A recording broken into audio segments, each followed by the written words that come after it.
You are now tuned in to Hits 92.3, where we take great pride in personal expression of one's feelings, thoughts, or ideals. What you're getting ready to hear on this show are the opinions of the hosts and their guests, and they do not reflect the opinions of Hits 92.3 radio station, the brand, management, staff, their respective advertisers, parent companies, or affiliates. Now stay tuned as this show begins in 5, 4, 3, 2, 1.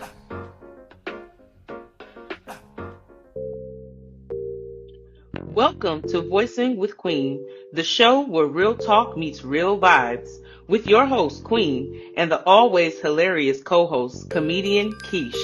We're bringing ATL to Detroit, diving into hot topics, real life experiences, and a whole lot of laughs. And guess what?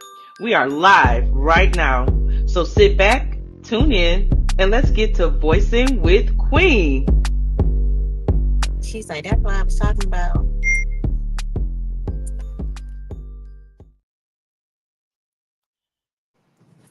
Hey everybody, welcome back to Voicing with Queen this week. How y'all doing? Hey Kesh, I see you on the road. You ready to you on your way in? Yeah, I'm on my way in. I got a couple of stops I gotta make, but we are on the road. I got my road dog. Hi. We got a special guest, okay? Because she just happened to be with me in the car. You know what I'm saying? So usually be on the live. All right, you know now she ain't on the live. She live, right?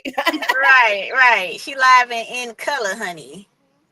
Right. So welcome to the live show, the other side of the show.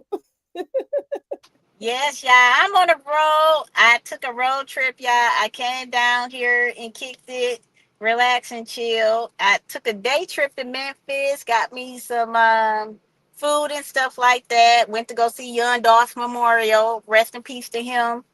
So it was cool. That sounds really, really nice. I know I need a vacation. Well, today I buried my mom's last sister.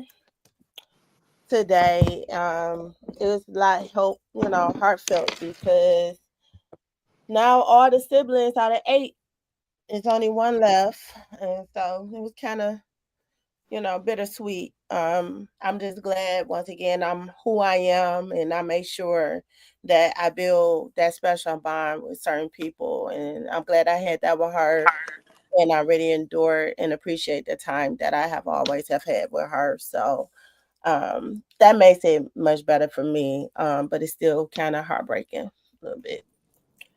Yeah, understandable.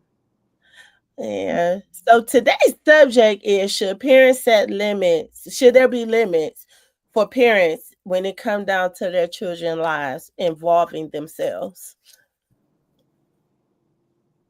Should okay, say that one more again, child. Being a parent, should there be limitations on involvement in your children's life? Limitations? No, absolutely not. I mean, how can there be limitations? You should be 100% in your child's life, even if you're a parent that live out of state. We know that you can't be there all the time because if you live in another state. Mm-hmm. And it's funny that you bring this up because my nephew's dad lives down here where I'm at right now in Tennessee. Mm-hmm. And he gets him like over the summer for like a month or whatever. Like, we know that you live out of state, so you're not going to be 100% there all the time physically, but that doesn't mean don't participate in special things with your child. That don't mean don't take care of them because you live somewhere else. There's no limitations. You should go above and beyond for your children, because they gonna remember if you didn't when they get grown. You're absolutely right. They will remember, and that's a thing. But at what age should a parent stop being so totally involved in their children's life? Never. Never. I mean, I feel like this. If your child has always been good, now we know that you're going to get grown. You're going to be on your own. You got to take care of yourself. We're not saying I'm about to be financially I don't think that a parent should be financially responsible for a child if they're an adult. But if you see that child trying, that child is trying to go to school, make things happen, you should be supportive in their dreams still. Because Mm-hmm. college, if your child go off to college is expensive. When I was Yeah. in college, I had to work 2 and 3 jobs, and my parents helped me with whatever they could, as far as like buying my books, making Mm-hmm. sure I had a car, making sure I had gas, because I was a young person and I was trying to strive for something. And Right. I was born with a silver spoon in my mouth, and they know that they didn't have a lot to give me. You know what I'm saying? Like, as far as like paying for my whole college tuition. So they did what they could do to support my dreams and being at college. Now, if you got a child that ain't trying to do shit and they trying to be in the streets and they just trying to be a hoe and got their legs open and the book closed, then no, you didn't spoil that child for no reason, because they was, you know what I'm saying? Like, you don't need to spoil this child. You need to pray for that Mm-hmm. child, pray that they get their Mm-hmm. life together. But as far as like spoiling them, that's where the problem come. That's where the problem come in, when y'all spoil kids that ain't shit. You need to be more disciplined for the kids that ain't shit. You know when your child ain't shit, first of all, because they keep That's on true. getting in trouble at school. Now, if it's something where your child may not be performing on a level that they should be on, then that's when testing come in. We need to find out what the hell going on upstairs. Now, we Yeah. can, if something's going on upstairs, we can excuse that. But if you constantly, you know your child's potential because you didn't raise them and you know how smart they are, and they still want to be like the person across the street, and they still want to get in trouble being in the streets. No, you need to give out some ass whoopings and some discipline, some punishments right there, and start spoiling these kids, because when they grow up, they gonna feel like you always supposed to do stuff for them, even though they not doing shit with their life. So you agree there should be limitations. So my intake of it, so I have grown, almost grown, and baby. Mm-hmm. And as far as the baby, of course, he can't really do anything on his own. And of course, I have to be there and I got to guide him, teach him, and everything like that. But with my middle child, she's almost 17. And so, of course, she's going through life lessons about certain Mm-hmm. relationships, friendships, situationships, and things of that sort. And I try not to pry with her. She ain't gonna let you anyways, but I try to give her the opportunity to come to me first to talk to her about whatever that's going on. So I try not to intervene. I try to like let her come to me, but I have a pretty good judgment of knowing that this is the child that ain't gonna let anything just go and anything just happen. You know what I'm saying? Mm-hmm. Now my oldest, I had to keep a hand on him even after he turned 18. But it's like Yeah. it's like after he turned 18, going into 19, it's like his maturity level had increased where I don't have to be all hands on with him. But if he need me, I got him. I guess it depends on the situation at Yeah. hand. Because I feel like, you can't guide them all throughout their life. You just have to, well, you can, but you have to sometimes wait for them to come to you to talk to you about what's going on with them instead of you just inserting yourself all the time. I guess it all depends on how old they are. And the older that Yeah. they get, I think it does limit you as a parent because now they're grown. They 25, 35 years old, 45 years old. Yeah. But you know what I'm saying? So I really do because of that. I think it depends on the situation. Yeah, it just Um, depends. You're yeah, absolutely right. yeah, Like I was saying, yeah. like sometimes my mom still help me. I'm 40. I don't need her help, but if she see I'm trying to do something or something need to be done, Hmm. she'll go ahead and do it. That's why I said no. But if you see it, you know what I'm saying? Like your child is 35, 40 years old and they ain't left the basement yet. It's just like they slow, y'all. I mean, you ain't got no Not choice. The like the elevator don't basement. go all the way up. Your kid ain't never moved out the house, like not even one time, and then bumped their head and had to come back, and they just there with you. Something not wrong, something wrong with that over there. It's a little. We understand why he still stay at home with you. He a little slow.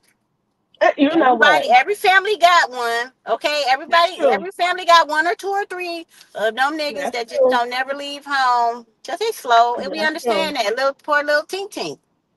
That You poor know, little tink tink. yeah, we know. You know, I make sure that I don't want to, because sometimes I think when you insert yourself so much in certain things with your kids, that's when they become rebellious. I think that sometimes you need to let them come to you. Yeah, I mean, you can't be overbearing. Yeah. I feel like I feel like if I had more freedom and if you know I wasn't so sheltered, that I probably wouldn't have been out really like partying and stuff like that. It's just like when you get that freedom, like I'm grown, I ain't got to listen to you no more, whatever. I'm partying, I'm out here drinking, doing whatever. But I just feel like if I just had a little bit more freedom, like a little bit more responsibility and not so much spoiled, that I would have Mhm. probably had a better beginning to my adult life. Mhm. It came to a point where I started to like getting irritated with um not being able to do things on my own sometimes. Like I'm very independent and I like to get stuff done the way I want to do it. So when I Mhm. started feeling like that, that's when I started like, no, I don't need no help. I'm good. I got it. Because Yeah. when you have Yeah. somebody helping you, whether they're your parent or not, when you have somebody that think that they think that you need them all the time, or you're leaning on them, or you need help from them, they tend to try to control how shit go. Yeah. I don't Yeah. really like that. So Yeah. it's just like, but that's just a part of my personality, okay? I'm not saying don't get help from nobody. That's part of my personality, y'all. Right. Pray for me. Oh, I know. I had. I I don't I like got people it trying to bad. control me. I don't like that shit, okay? I Me got the neither. whip. I got the whip.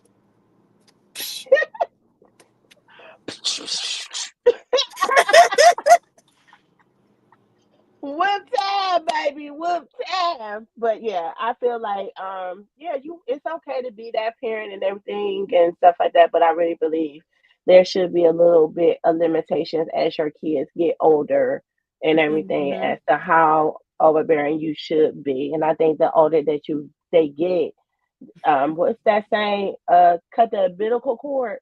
For real, for real. Girl, Yeah, put the lock on the refrigerator. Let them niggas go out there and bump their head a little bit.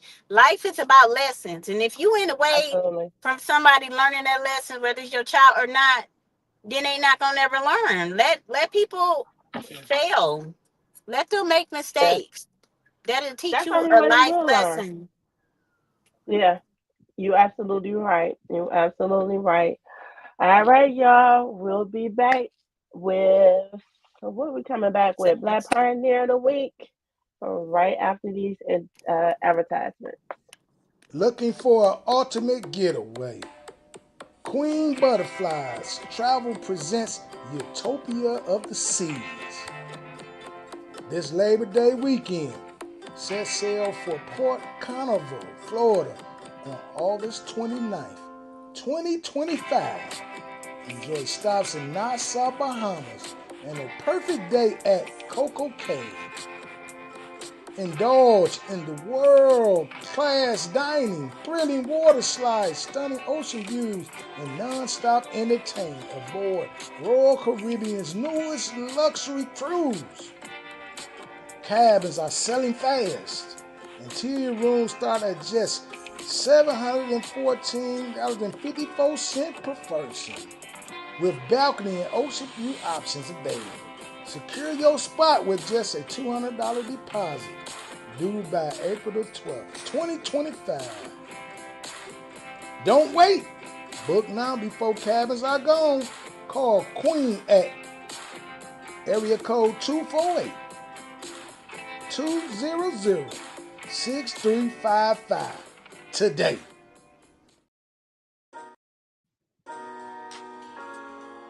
It's time for Black Pioneer of the Week with Queen. Welcome back to Voicing with Queen, where we shine the spotlight on voices history tried to silence.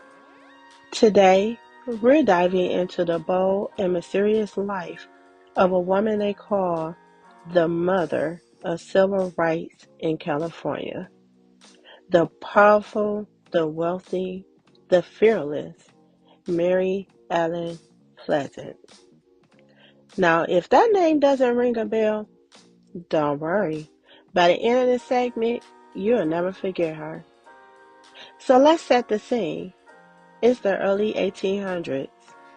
Enslavement is still legal. Black folks have little to no rights, especially women. But Mary Ellen? Sis said, I didn't come to play. I came to own. She was born into slavery. Some say in Georgia, others say in Philly. That's totally unclear. But what is clear is that she started life at a serious disadvantage. And still, this woman built a fortune, literally a multi-million-dollar empire, at a time when women, let alone black women, weren't even allowed to vote or own property in some places.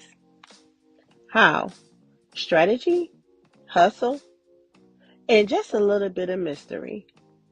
She started off working for an abolitionist family, learned the game, and got educated on the law. Later, she married a wealthy man by the name of James Smith, who was also deeply involved in the Underground Railroad. After he passed, she took the inheritance and said, let's multiply it. And when I say multiply, I mean she invested in laundromats, restaurants, boarding houses, you name it, she was invested in it. But here's the kicker. She would pass as a wealthy Creole or white woman when it suited her. Then she'll flip the switch and fight for the black rights, using her money and her voice like a weapon. This woman funded legal battles to end segregation in San Francisco's streetcars. She didn't just ride the streetcars, she got them desegregated, y'all. She took them to court and won. Now let's talk money. Mary Ellen Pleasant was stacked. She had so many businesses and properties. Her wealth was rumored to reach $30 million in today's money. Yet, she never forgot the people. She secretly funded money to abolitionists, yes, including John Brown, the guy behind the raid on Harper's Ferry. Just a little history lesson. Harper's Ferry was the site on a bold raid led by abolitionist John Brown in 1859, where he attempted to seize a federal army in Virginia, now West Virginia, to spark a slave uprising. Though the raid failed and Brown was captured and executed, it sent shockwaves across the nation and intensified tensions leading up to the Civil War. Mary Ellen Pleasant, a silent supporter of Brown, helped fund this mission, linking her legacy directly to one of the most radical pre-Civil War acts of resistance. They even found a note from her in his pocket after he died. That's how deep she was in the movement. But here's the twist. They tried to erase her. When her white business partner died, his family accused her of witchcraft. Witchcraft? Just because a black woman had power, influence, and success? But let me say this loud and clear. Mary Ellen Pleasant wasn't a witch. She was a visionary, a rebel, a business mogul, and a freedom fighter. So today we honor her, not just for being rich, not just for being clever, but for using her resources to elevate her people, quietly and powerfully. That's legacy. Let's carry that same spirit today. You don't have to be famous to make a change. Just stay focused, strategize, and know when to use your voice or your silence as a tool. That's it for Black Pioneer of the Week. Are you ready for the ultimate grown and sexy weekend? Join Queen Butterfly's travel agency for an unforgettable getaway to Cincinnati Music Festival on July 25th through the 27th. For just $550 per person, your package includes round-trip luxury bus transportation, a two-night stay at a luxury hotel, and two-day concert tickets to see legends like Janet Jackson, Earth, Wind & Fire, Anthony Hamilton, and more. This is more than a concert, it's a vibe. Grown folks, good music, and great memories. Spots are limited, so lock in today. Call Queen at 248-200-6355 or email queenbutterfliesllc@gmail.com.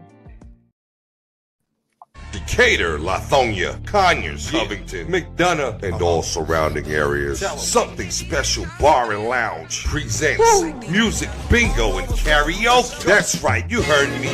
Music Bingo and Karaoke every Wednesday at Something Special Bar and Lounge. On the 1 and 2s, we got DJ P-Joe. Not to mention, we got the host with the most, Kels. We got drink specials, plus the full kitchen, seafood dip, salmon bites, sweet heat wings, jerk chicken egg roll. From 5 to 7 is our happy hour. Mix and match, 2 items. Looking for good vibes, delicious drinks, delicious food. Something Special Bar and Lounge, 1377 Old McDonough Highway, Conyers, Georgia. The best spot on the east side. Express lunch on the go. Not to mention now open for lunch from 11 to 3 Monday through Friday. Look us up on Facebook, Instagram, and TikTok. Something Special Bar and Lounge. I'm over here right, jamming.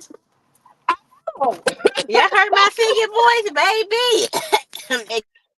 Excuse me.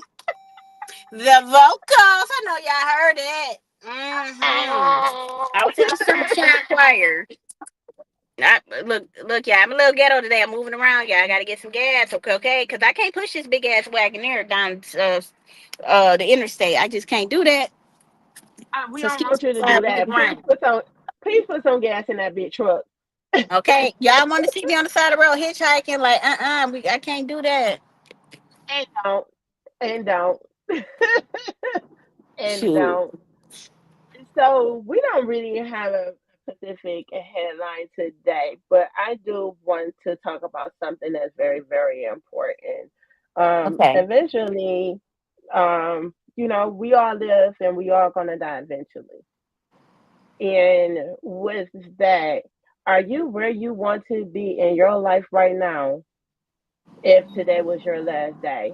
Or are you okay with the people you do or don't have in your life before you make that transition? And Transaction. it's I'm about to say, you talk about this gas. Shit. I'm trying to get home. I ain't trying to go after this transaction. Shit.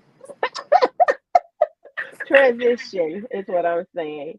Um, I have buried about 4 people since December, very close to me. Mm. And one thing that I have been thinking about a lot lately, now that I'm like older and everything, is making sure I have things in order. So I have been thinking about going to prepay for my plot and start putting together an obituary, and then I like the insurance is there and everything like that. But like literally plan everything is what's been on my mind lately because it's just been so much. And the prices of these funerals has went up tremendously since the pandemic. Exactly. Which I understand why, because they made more than enough money during the pandemic burying all these people. They did. They did. They One did. thing that was show for show that was open was their funeral home. Yeah. It's just, I feel like we're still recovering from that too. Yeah. Mentally and financially and spiritually from the pandemic. Totally. Totally. I mean, I was around when we had a nationwide blackout for a couple of days, and Mm, we surpassed that. But we ain't never went through a national shutdown like that. yeah, Ever. but we Ever. definitely weren't prepared for it. We wasn't. We wasn't. That was a scary moment. It was a scary moment. I know a lot of us have lost a lot of people during that time as well. So that takes me back to, do you feel like with these days and times um that you think people should really start planning their funerals like they used to do back in the day? Big Yeah, Pie used to make it's sure that him and Big Ma had the plot and everything like that was in order, and people don't yeah, do that these days. So you think that we honestly should get back to it? Because even that outside of my family deaths, there's been a lot of death in the movie community, the music community, and everything of that sort. And these people are young; they younger than us. So when do you feel like will be a good time as well to like get that started? Like it's a lot. well, I think that we should do that. That's something that we went away from that we need to go back to, because a lot of us and our family members, like, when they pass away, it's no money to bury them. There's no plan. There's nothing to leave behind. So planning ahead, planning for the worst, is being responsible. It's being accountable, and it takes the stress off of your family. It's already bad enough and hard enough that we have to lose a family member. And then Hmm. with not only with grief, stress comes when there's no financial support for final arrangements. There's no money left behind for children. There's no life insurance policy to take care of your expenses after you leave here. Hmm. So planning for the future as well as for the end of your life is being very responsible. It's something that needs to be implemented more in the Black community. Like, hey, let's start having our family meetings again. Let's start having Sunday dinners again where we sit at the table as a family, and then we can plan as a family for the future, and as well as being more responsible with getting life insurance and saving up our money. You got to plan for Hmm. rainy days. All days not filled with sunshine. Nobody's going to live forever. So we have to plan for rainy days. I think That's that we should true. start back doing that. I do too. Like that's really been on my mind, and I'm like, you know what? I wonder, do they do it though? Still, I know back in the day they did. I don't know about now. Even though I've been, to a funeral home, I sure haven't asked. But it has been something that has been running across my mind lately because you just don't know. Like my aunt was 61 years old. That's young, Mm. Yeah, that's young. really, really young. Yeah, you know. Um, so it do. It makes me think about that, and then it also makes me think like I want to do. Some people think like, um, I have this illness. Let me be nice to people so they can help me. Like, I know I think about a lot of stuff like that because I remember one time a pastor asked at a funeral, like, how do you want people to show up for you when you land here? You I asked have me been that? to a funeral. No, Whatever. that was a typical question that he had asked. And it was Oh, like, he you know asked you. what? Okay.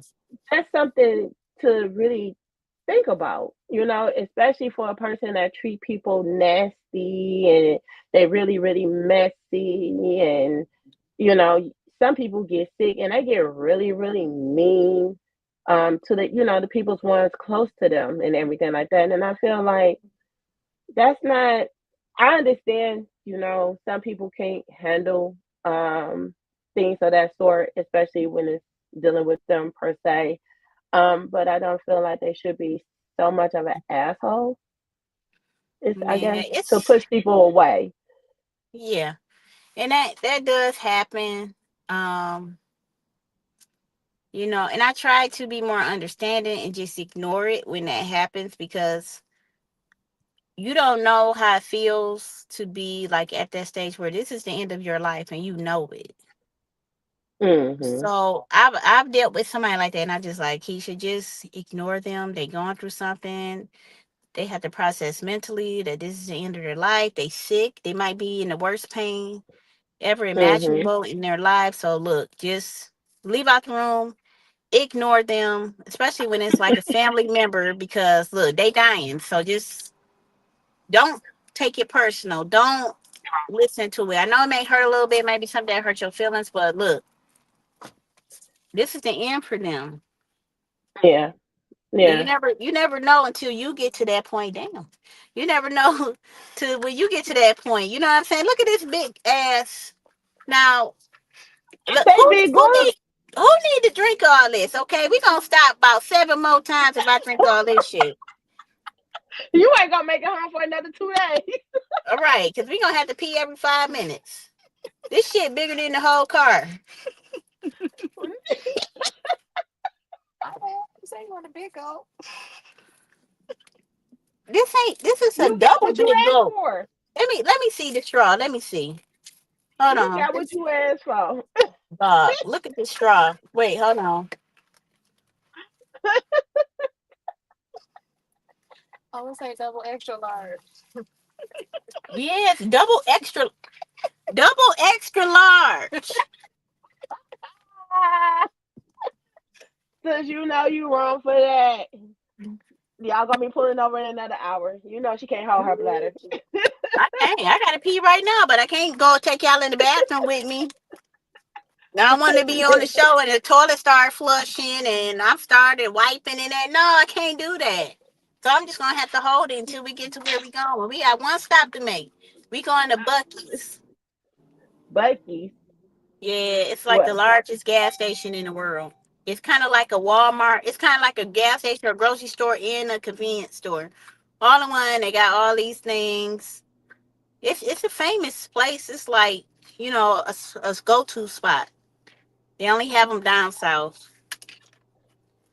Okay. That Yeah, sounds great. yeah, So I gotta go down south to get it. Got you. yeah. They got them in. We going to Kentucky, Tennessee, and Texas, I think. Right? We having a road trip for real. It's raining here and it's all sunny and dry where you at. No.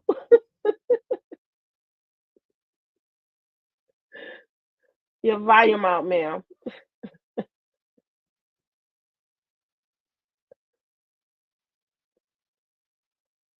And she'll be back in a second. Technical difficulties. I can't hear you. Are you on mute?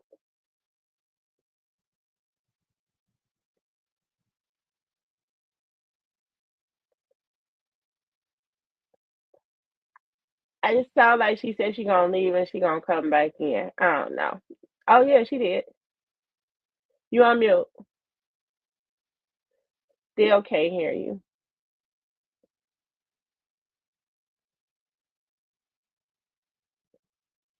Are you on the radio? Is it hooked to the radio?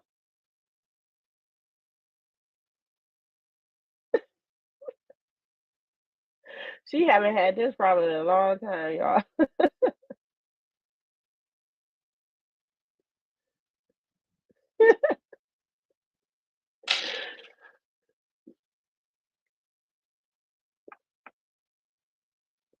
Trying to figure it out.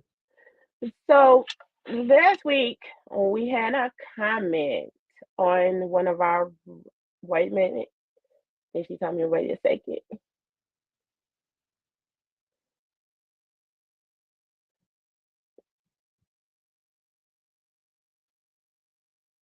She's definitely having difficulties technically, y'all. And give her a moment. She'll be back in. So I started responding to comments, y'all. So last week we had a comment by Mr. Michael Franks that's about the show on May 18th. And it say, do you think that it should have been time for the family to get together when the virus hit? I think there might be a separation from the parents and the children. Like everyone is in their own room watching their own TV. Where we used to do everything together as a union. Nowadays, everyone are on their own these days. Just a thought. Well, with that comment, of course, this um, viewer was speaking about the um, COVID, the pandemic, and what we have went through. And I agree.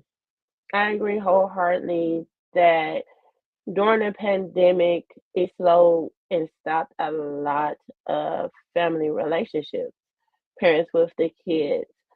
Parents became overwhelmed due to the fact that their kids was home 24 hours a day, 7 days a week, where opposed to before the pandemic, they used to go outside, go to friend houses, go to the movies, go to the mall. They used to go to school. So parents, even parents that work from home, um, had the opportunity to have some me time without the children.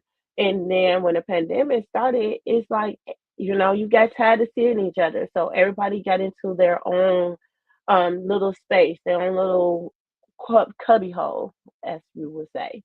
And that's when social media became an uprise of talking to people and communicating amongst not just our children, but our adults as well. I can hear you. I just don't see you.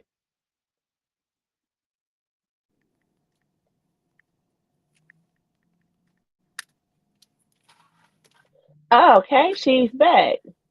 Oh, okay, she's back. Yes, I am. Sorry, guys. We're traveling right now, but we gonna make it do what it does. Okay. We just glad you was able to make it back in. Me and So my I double was truck. talking to, so we was just speaking about now, we respond to comments and everything. So we had a comment last week on one of our reels that, and I'm gonna repeat it for my co-host. I know y'all like, why is she repeating it? Look, listen, she wasn't here. That means she didn't hear it. And we want her intake, right? So he said, do you feel that there should have been a time for family to get together when the virus hit? I think that there may have been a separation from the parents and children. Like everyone is in their own room watching their own TV, where we used to do everything together as a union and as a unit. And nowadays, everyone is in their own, corners these days. Just a thought. And on that show from May 18th, was speaking about the pandemic, and that's what he's basically speaking about. Like since the pandemic, there has been a separation between the parents and the kids.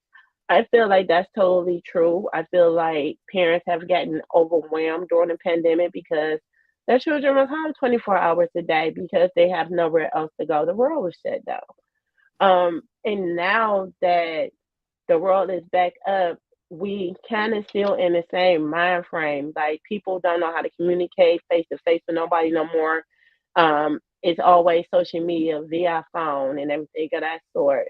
Do you think that it's possible for us as a whole, as a world, to get back to normal? Because we, as you say, we really not back to normal. Kids and parents are still kind of separated when it comes down to spending time with each other and families in general, right?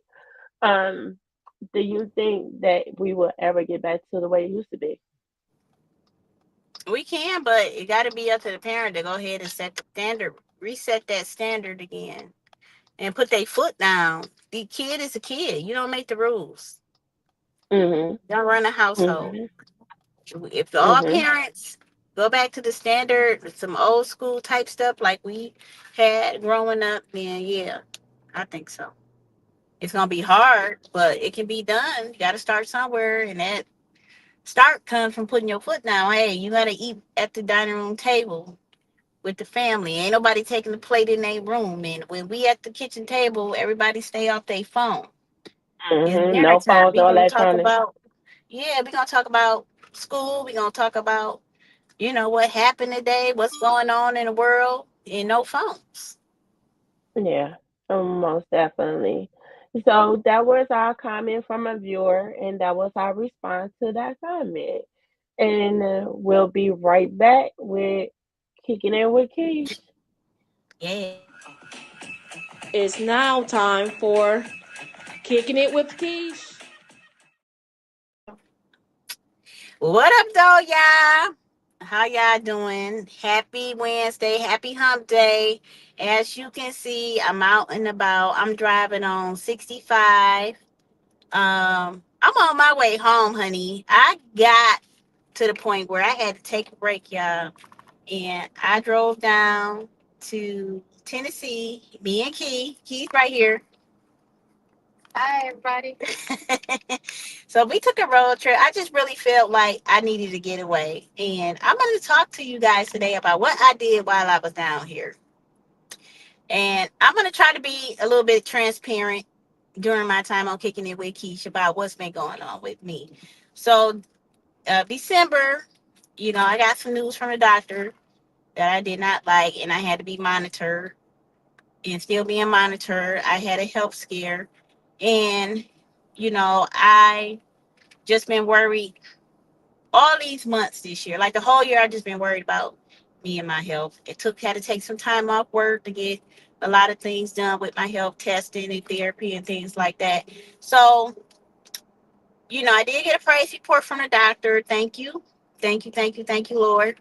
But we still got a long way to go with me being monitored and things like that. So, just being overwhelmed and everything, I wanted to take a road trip. Now, usually a person that flies. But since them bitches been falling out the sky, the airplanes, I got this truck, so I've been doing road trips. So we took a road trip down to Nashville. We went to go visit comedian Hershey, the entertainer. Shout out to Hershey. She had a great set at Zany's this past Sunday, which is a comedy club in Nashville. It's a nationally known franchise comedy club. So she did her thing there. Shout out to every comedian. Shout out to Tyler Chronicles, who was the headliner there. Absolutely funny and hilarious. We did that. Then we took a road trip to Memphis, y'all. We went to get some barbecue. And we went to the National Civil Rights Museum, which is the hotel that Dr. Martin Luther King was assassinated at. And I want to talk to y'all about my experience there. It's located in Memphis. They did build onto the hotel, so you can go in and they take you through the whole start of slavery all the way up into the civil rights movement until Dr. King got assassinated. It is a very emotional experience. If you ever in Memphis, you should go. It's a very humbling experience. It's you get overcome with like this, I want to say like grief, and it's very, very, very informative. It's like the most informative like museum that I've been to. Like just it just take you on a journey up until that point. They even show Dr. King's room, how it was left right before he got assassinated. So, if you go there, be prepared to feel some type of way, especially if you are African American. I mean, it just, you feel it. Like they did us like so bold, and Dr. King, he sacrificed his life to fight for freedom and fight for justice and to fight for our civil rights. So thank you, Dr. King, for your sacrifice. Your legacy will live on forever, as you can see. After that, we went over to Makita's Cookies, where what's wrong, Key? Key was there too. She don't want to say nothing though. I told her she could be a part of it. But we went over to the famous Makita's, which is a black-owned bakery located in Memphis. I think it's in the neighborhood of Castalia. It's where Young Dolph, the rapper, Young Dolph grew up at. And Makita's Cookies is unfortunately the place where he was assassinated at. He was murdered at. And he loved this place. And I'm a big Young Dolph fan, even before he passed away. You know how some people be like, they fuck with a person after they die? No. So I'm like, I want to go there. I want to pay respects because they do have a memorial of pictures of him. It was one of his favorite places he loved to go. And he felt like that he could go there because he knew people. Everybody loved him in the neighborhood. He gave out turkeys and things to the community. And that's his safe place. But obviously that day it wasn't safe for him to be there. So rest in peace to Young Dolph. Shout out to the owner, Maurice Hill at Makita's Cookies. He hooked me up. If y'all in the Memphis area, please make sure that you go visit Makita Cookies because they are the mine. What did you say, Key? I said yes. Please go. Don't look. We almost drove back to Memphis today because we didn't ran out of cookies and shit. Okay, our fat asses almost hit the road and drove. We was gonna drive 3 more hours to go get some more cookies and shit and get some Memphis style barbecue. So, huh? I said yes. Yes, yes, yes. We was gonna do it. Like we just gonna have to drive it an extra 3 hours home because it would have took us out the way 11 hours. But we said no. We gonna go ahead and get on the road, go back home because we got stuff to do. But yes, and I'm gonna leave y'all with this. Okay, when you feel like you need a break from life, when you just need to go see like something different, get on the road, book the flight, treat yourself, and just get away. Don't take certain phone calls from people. Turn your phone off if you want to and go shopping. Go see something different in a different state. I don't like road trips because they be long and, I get on a plane, just go get up and go and just be somewhere in an hour or whatever. But road trips are very peaceful. The scenic views is amazing. Where I'm driving at now, I'm going into Kentucky, and the mountains are just like so beautiful. The clouds, the sky, turn on some music. It's just like so peaceful. So don't hesitate, okay? Travel with whatever budget you have and just get on a road and listen to some music and go visit a family member and just get some peace and get away, okay? Because that's another part of taking care of your mental health. So, yep, I had a fun time in Tennessee, in Nashville. Yep, we stayed in Nashville. I got me to Nashville hot chicken from Princess Hot Chicken. And then also, before I go, we did go to the African American Museum located downtown Nashville. So if you ever come to Nashville, check that out too. And get you some Princess Hot Chicken, honey. Okay? And go to the Best of Chicago's Chicken and Waffles, another black owned restaurant here in Nashville. Okay? All right, y'all. Well, I love y'all. Thanks for kicking it with Keisha. I'm going to kick it with y'all again next week. I know that's right. I can't wait to hit the road myself. Okay, this the longest Let's I done go. been home. I done been home for over 8 months. This the longest I done been home. It's time for me to go. Okay, the world owe me 5 trips right now. Yes. And we are on our way to Buc-ee's. Like I told y'all, we on our way to Buc-ee's. Buc-ee's is one of the largest gas stations in the world, y'all. They have so much stuff. So those of you who follow me on social media, if you follow me on Facebook, check my Facebook in about 45 minutes. I'm gonna be going live when I go to Buc-ee's so y'all can see it. Because by the time I get there, the show gonna be over. But I'm gonna go live from my Facebook page, Keisha Garman, and I'm gonna show y'all what Buc-ee's look like. Okay, because they got a lot of food too. They heard they got this what is it? This brisket sandwich that is off the chain, honey. I said sandwich because when the sandwich is good, it's become a sandwich. Look, I can't eat none of that stuff. Oh yeah, It's we gotta get too some little. grass. We gotta get some smothered grass for the vegans. Don't do me. Don't do me. Don't not do me.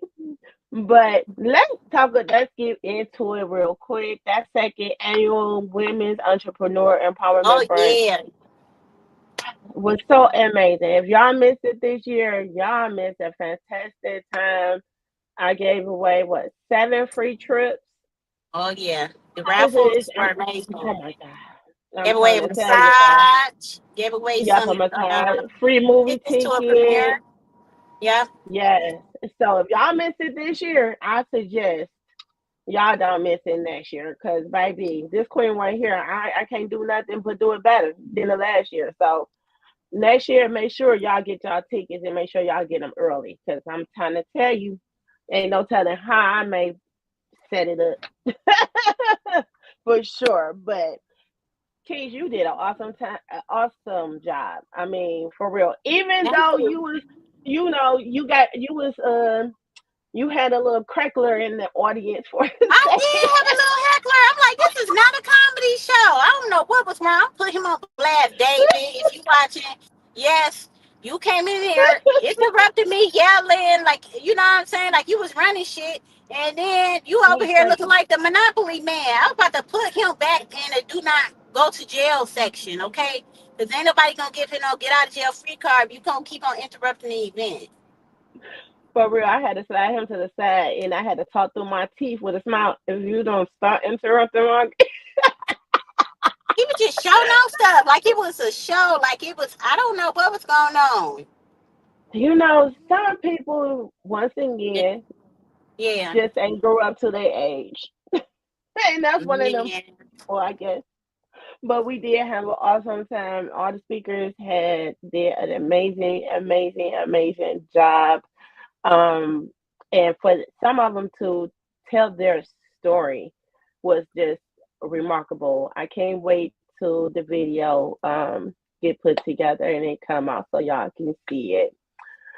So that's the end of our show today. I gotta go and hook back up with the fam and everything. Y'all know how that goes after the funerals and everything. But I had to make sure I was here for y'all. Okay. And so we'll see y'all next Wednesday at 7 p.m. Deuces. Hey, deuces. See ya. That's a wrap for Voicing with Queen. Big thanks for tuning in and rocking with us. Don't forget to follow Queen and comedian Kesh on social media, along with Voicing with Queen, and catch us live every Wednesday from 7 to 8 p.m. Until next time, stay bold, stay real, and keep voicing. See you soon.